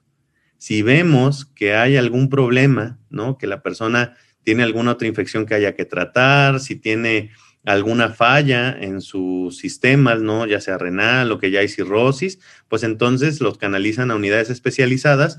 Y fíjense qué maravilloso es ahora lo que nos dejó esta enseñanza, el COVID o la COVID, el hecho de poder acercarnos a través también de medios electrónicos como ahorita estamos haciéndolo nosotros, porque hay en ocasiones personas que a través de una telementoría pues pueden recibir asesoría a los médicos y entonces poderles dar tratamiento a las personas con consejo de súper especialistas, ¿no? Hepatólogos, infectólogos, directamente en el lugar en donde ellos están, para que entonces no tengan que trasladarse, ¿no? Algo que muchas veces las personas no pueden y a veces no quieren, ¿no? El salir de sus comunidades. Y entonces les hacemos una carga viral de control después de que terminó el tratamiento y si la persona se curó, pues tenemos que darles un reforzamiento en esta prevención de las reinfecciones. Y fíjense qué maravilla es que si hay lamentablemente una falla, pues podemos darle un tratamiento de rescate. Y todo esto lo vigilamos a través de una plataforma que nos permite recabar toda esta información y que nos permite pues entonces evaluarnos y también identificar ventanas de oportunidad. Como muestra de esto que les comentaba, y creo que es lo más importante que nosotros debemos de rescatar, además de pues toda esta adquisición y optimización tanto clínica, pues vean cómo el crecimiento en las unidades de atención ha sido realmente espectacular, ¿no? Vean cómo del 2019 pasamos de unos cuantos hospitales de referencia, principalmente eran hospitales de tercer nivel, vean cómo la mayoría se concentraba en Ciudad de México y el Estado de México. Vean cómo para el 2020 ya hubo un crecimiento muy importante gracias a que se utilizó la infraestructura ya instalada de los centros de atención ambulatoria para VIH, SIDA y otras infecciones de transmisión sexual. Pero vean ahora lo que se está haciendo es bajar este modelo de atención primaria a la salud y que además dentro del Estado, además de estas unidades especializadas, pues están abarcando a través de las jurisdicciones sanitarias. Entonces, las personas ahora ya no van a tener que viajar hasta acá, ¿no? Sino que van a tener la posibilidad de tener un tratamiento y una atención de calidad muy cerquita de donde están estas personas, con las ventajas de que cada uno de los profesionales de salud que están dentro de estos municipios, pues conocen usos y costumbres, el contexto, y a veces hasta incluso conocen mucho a las personas que están viviendo con esta infección, ¿no? Entonces, es algo que es, yo creo, el camino exitoso que se ha estado teniendo, ¿no? Y además, se está educando, pues, a estos grupos, ¿no? Porque no podemos solamente abrir y dar los tratamientos, sino que se está dando una actualización que es continua a las personas. Y vean cómo, sí, para, digamos, octubre del 2021, se habían inscrito a estos cursos 111,000 profesionales y de esos 65,000 habían aprobado estos cursos y entonces, pues eso nos permite, pues, ampliar estas coberturas. Y me da muchísimo gusto el que ustedes pueden ver cómo no solamente es de Secretaría de Salud, también tenemos personas que son del IMSS, del ISSSTE, de IMSS Prospera, de Sedena, etcétera, ¿no? Entonces hay personas que pueden ingresar, cualquiera puede ingresar a estos cursos, actualizarse, capacitarse para poder dar una atención de calidad. Y pues también es lo que les comentaba, hay estos ejercicios de telementoría que son maravillosos. ¿Por qué son maravillosos? Porque, bueno, imagínense ustedes, hay veces en las que dicen, no, pues me dieron una cita con el hepatólogo, pues hasta dentro de 6 meses, ¿no? Entonces, las telementorías lo que hacen es acercar ese conocimiento, esa experiencia que muchas veces tienen estas personas para poder darlas directamente hacia los médicos tratantes. Y eso lo que provoca es que los médicos tratantes, pues cada vez vayan teniendo mayor seguridad, mayor conocimiento, y eso es otra de los puntos buenos de las telementorías. No solamente resolvemos en ese momento el problema de la persona, sino que también ayudamos a aumentar la calidad, la confianza de los médicos o de los profesionales que están en el primer nivel de atención, ¿no? Entonces, esto es algo que creo que va a seguir y que nos va a ayudar muchísimo. Y pues hay otros elementos de capacitación. Trimestralmente hay boletines, ¿no? Tanto de VIH como de hepatitis C. El de hepatitis C es que es la hepatitis C es curable. En la página del centro van a poder encontrar pues varios materiales multimedia para que puedan acceder. Hay videos, hay pláticas, hay webinars que se han hecho para tratar pues principalmente todas las hepatitis. Fijan, tenemos desde la hepatitis A hasta la E, cursos de reducción de riesgo, y también pues se han llevado a cabo congresos y capacitaciones que se tienen que dar, y también pues agradecer y nunca olvidar que afortunadamente, y quiero presumirles pues la guía de hepatitis, de tratamiento de hepatitis en establecimientos de salud, que se llevó a cabo con todo el sector. Participaron de manera muy activa líderes comunitarios. ¿Y por qué digo que esto es tan importante? Porque a veces, como parte del sector, creemos que somos efectivos al momento de transmitir la información, y cuando se hacen estudios, por ejemplo, en algunos congresos internacionales se ha visto que pues las personas a veces no les está llegando bien esa información, y entonces los líderes comunitarios nos sirven para que toda esta información, ¿sí?, la podamos adaptar y que sea efectiva para las personas que más lo requieren, ¿no? Que al final, pues, es las comunidades. Tenemos nuestra plataforma, que a pesar de que sí, pues, ha sido un ejercicio de estar aprendiendo y de tener mejoras, pues, nos sirve mucho, ¿no? La idea es que con esta consolidación que estamos teniendo en estos años, pues, nos vaya a servir para darle un seguimiento. Vean cómo vamos o somos capaces de poder ver las pruebas que se aplican por entidad federativa, cuántas son positivas, cuántas son negativas. Podemos ver cuántas se registran por día, y pues al final podemos desagregar esta información también por factores de riesgo, ¿no? ¿Y por qué es tan importante? Porque probablemente hay una transición epidemiológica, y tal vez estos factores de riesgo que les comenté al inicio, tal vez haya algunos nuevos, y esta información, sí, que recabamos, pues nos sirve para saber hacia dónde debemos de ir. En las personas que viven con VIH, pues vean, seguimos viendo esto que les comentaba, ¿no? Hay veces en las que es heterogéneo completamente. Les decía cómo, dependiendo de si están en el norte, en el centro o en el sureste del país, pues las prevalencias son muy, muy distintas, ¿no? Vemos que las personas que utilizan sustancias, pues en realidad empiezan a ser una población importante.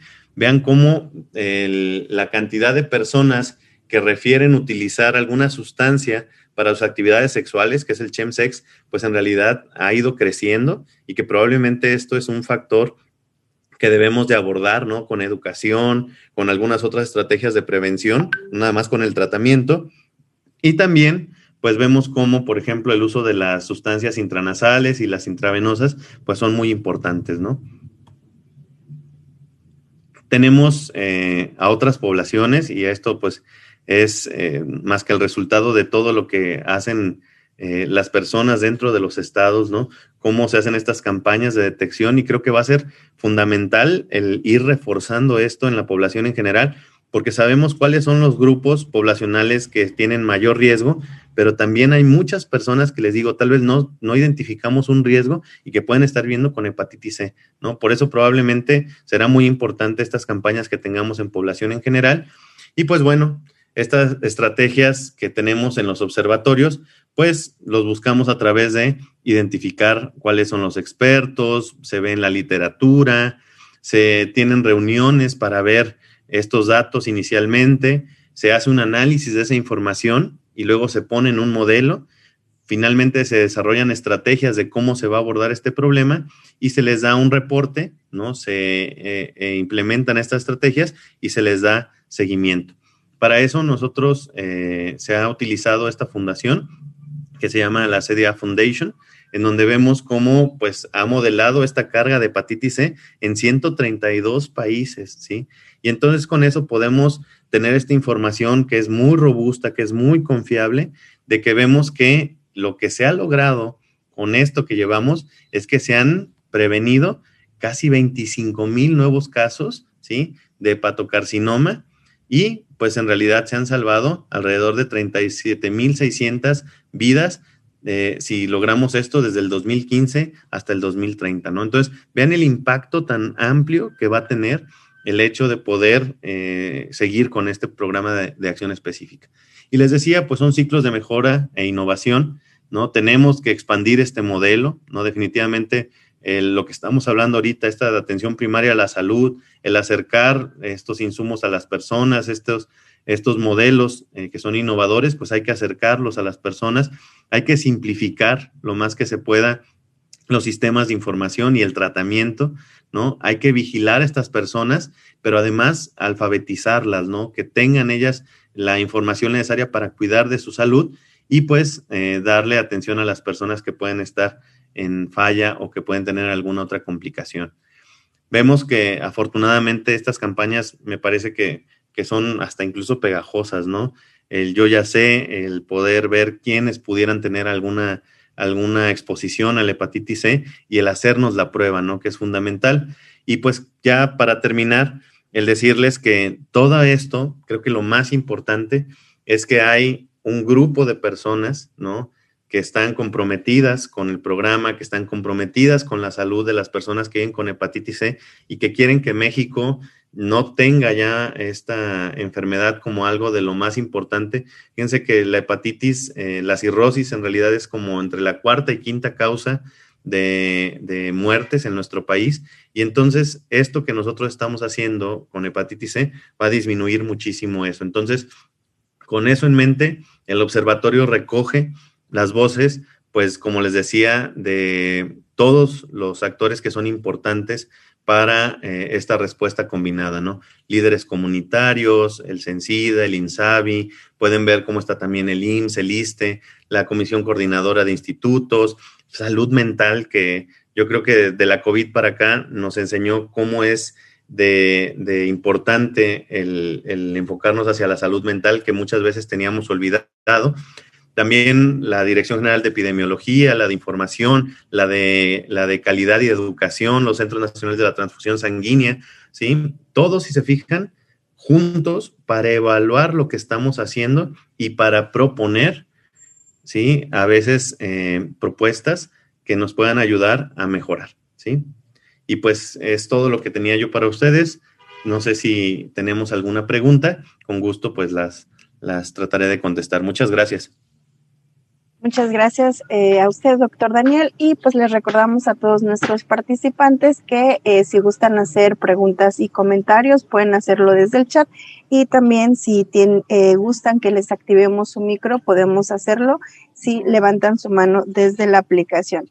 Bueno, nos han seguido, doctor, tanto en Facebook como en la plataforma Telmex, desde la jurisdicción de la 2, Jurisdicción Sanitaria 2 del Istmo en Oaxaca. También nos siguen desde el Hospital de la Mujer en Tabasco.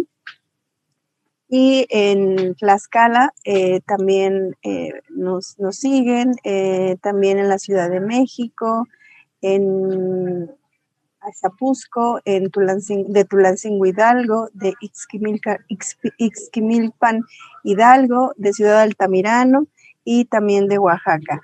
Hemos estado viendo algunos comentarios y preguntas en los dos espacios y bueno, pues primero las felicitaciones por la excelente plática, excelente presentación en los dos espacios y también algunas preguntas sobre el tema.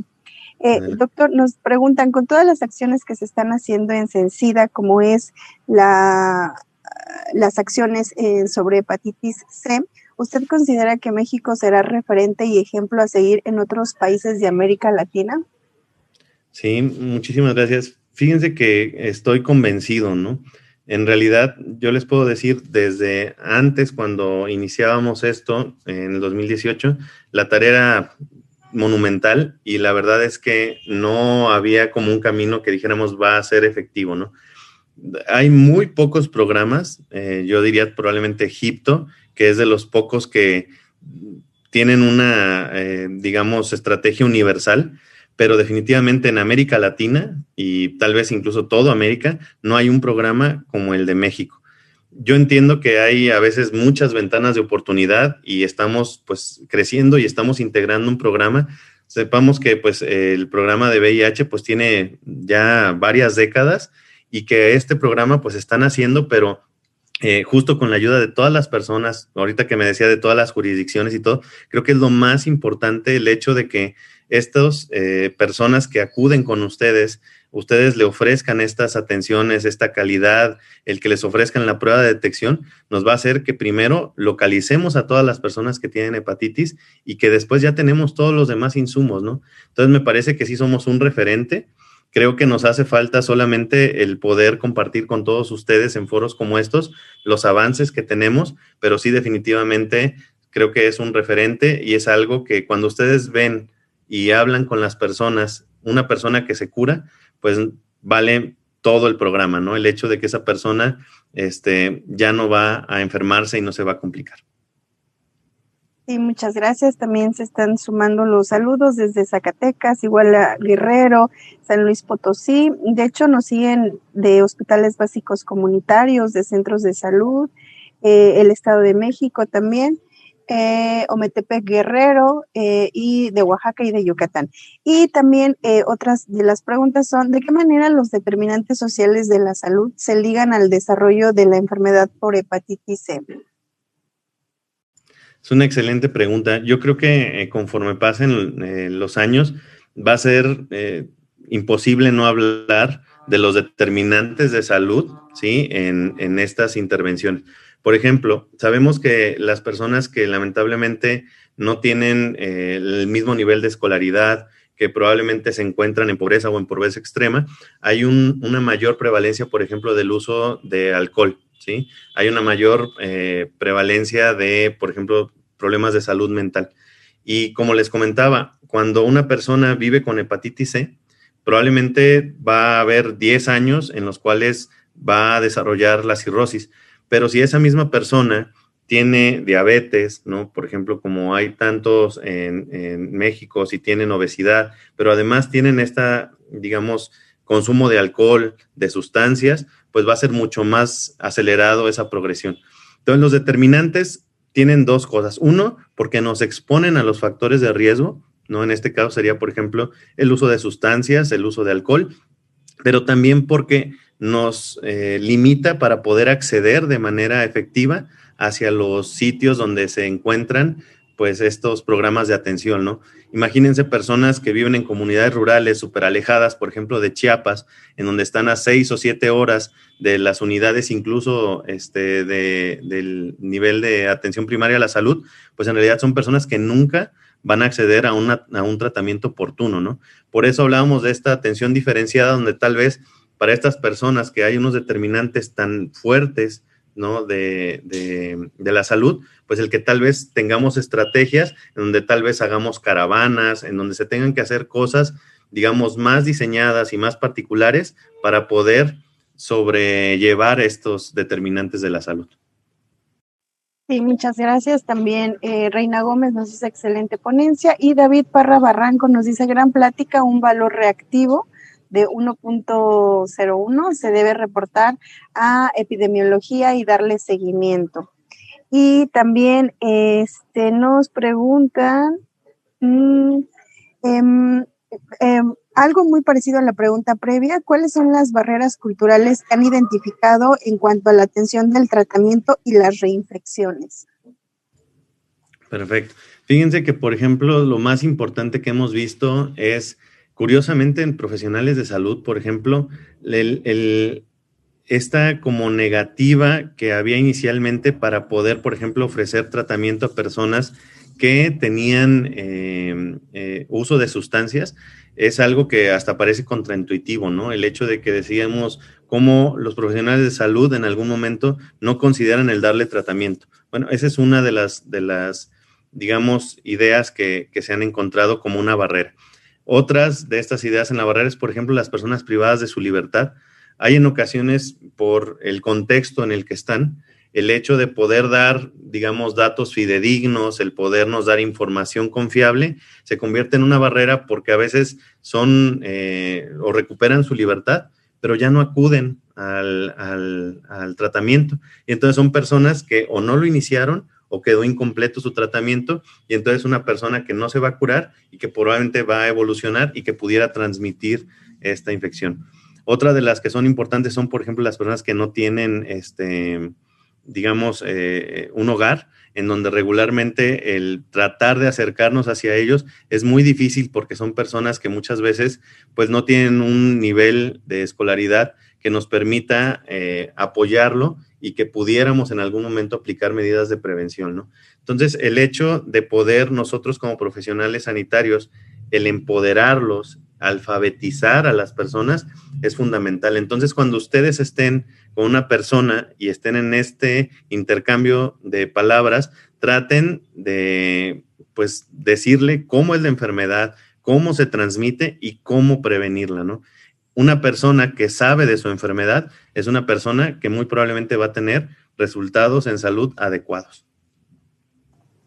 Sí, gracias también Lidia Herrera en Facebook nos dice, excelente tema, muy completa la información y ella también comenta que es muy triste la discriminación a los pacientes por esta enfermedad. Y adicionalmente hay otro comentario en donde nos dicen, considero que la discriminación que sufren los pacientes por hepatitis C no necesariamente es de otras personas, es incluso del personal de salud, por lo que como trabajadores deberíamos tener capacitaciones sobre el ejercicio de los derechos humanos y dejar de tener actitudes poco profesionales y éticas en esta atención.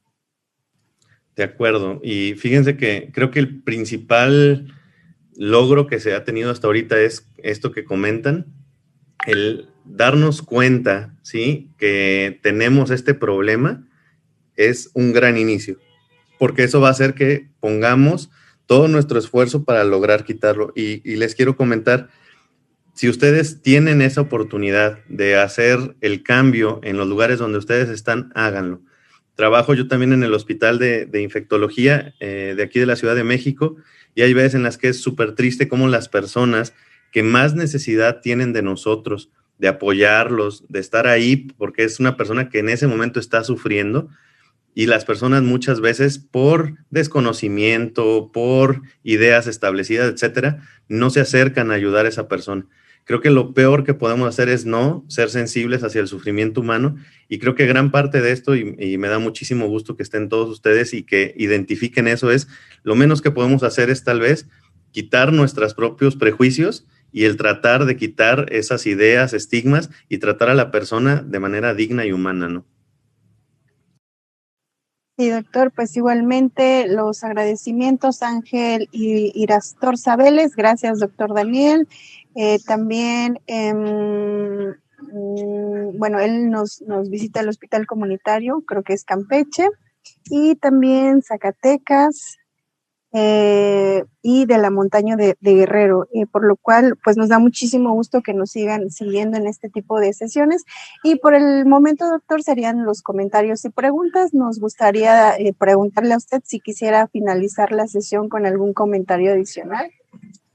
Claro que sí, bueno, pues solamente decirles que este programa es, digamos, o la base que tiene, pues son la atención primaria a la salud. Entonces, ustedes, todas las personas que nos hicieron el favor de estar aquí con nosotros, lo que ustedes hacen es lo que se refleja en esas pantallas que ustedes pudieron ver y sin ustedes, pues en realidad es muy difícil. Entonces, creo que el objetivo que tenemos ahorita es el poder hacer esta mayor detección, el que las personas que pueden tener riesgo accedan a nuestro plan de acción específico y que pues sepan que estamos pues a sus órdenes, si en algún momento necesitan ayuda o algo, hay maneras de acercarse al centro y pues nosotros vamos a estar encantados de poder apoyarlos en la medida de lo que podamos y pues felicitarlos y agradecerles infinitamente porque pues les digo, yo espero que este programa pues sea un éxito.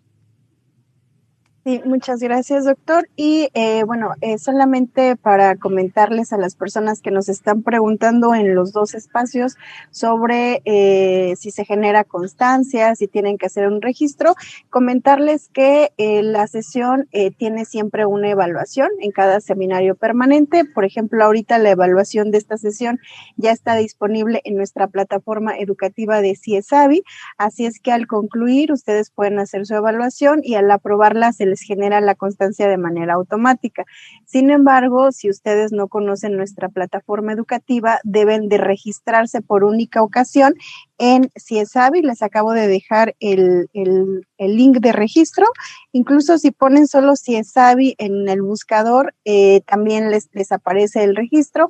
El registro es por única ocasión, les piden datos personales y posteriormente anotarlos, pues se les genera un usuario y una contraseña con la que pueden entrar a todas las sesiones de los seminarios permanentes que tenemos, incluso de los que ya pasaron, o incluso si alguno de ustedes no pudo ver en tiempo real esta sesión, la puede ver después y también puede hacer su evaluación, y de igual manera se les genera su constancia. Incluso, por ejemplo, el programa de acción específico también de Sencida que nos presentaron el día lunes, si no lo pudieron ver, también lo pueden hacer, está en nuestra plataforma. Y si tuvieran algún problema con el registro o algún problema técnico, les voy a dejar también aquí el correo electrónico de las personas que pueden apoyarlos.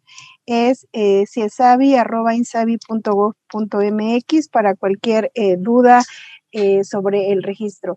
Pues muchas gracias a todas y a todos, y muchas gracias, doctor, nuevamente, y nos vemos en la próxima semana en la continuidad de nuestras sesiones en los seminarios permanentes. Gracias, doctor. Gracias a todas y todos. Hasta luego. Hasta luego.